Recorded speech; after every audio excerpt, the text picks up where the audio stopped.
Hi, சிம்பிளான கத்திரிக்காய் சட்னி எப்படி செய்யலான்னு பார்க்கலாமா?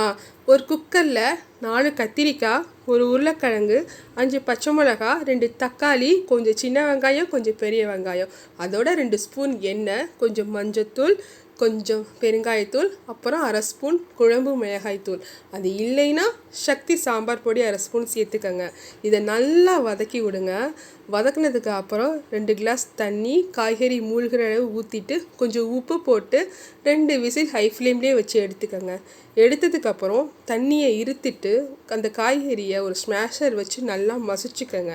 மசித்ததுக்கு அப்புறம் அந்த தண்ணியை சேர்த்து கலந்து விட்டுக்கோங்க. இதில் ஒரு தாளிப்பு ஒன்று கொடுக்கணும். அந்த வீடியோ கிளிப் எடுக்க மறந்துட்டேன். இந்த தாளிப்புக்கு கொஞ்சம் எண்ணெய், கடுகு, சீரகம், பட்டை மிளகாய், கருவேப்பிலை, அவ்வளோதான். தாளித்து கொட்டிட்டு மல்லித்தலை போட்டு இறக்கிட வேண்டியதுதான். இந்த வீடியோ பிடிச்சிருந்தால் லைக் பண்ணுங்கள், கமெண்ட் பண்ணுங்கள், ஷேர் பண்ணுங்கள், சப்ஸ்கிரைப் பண்ண மறந்துடாதீங்க.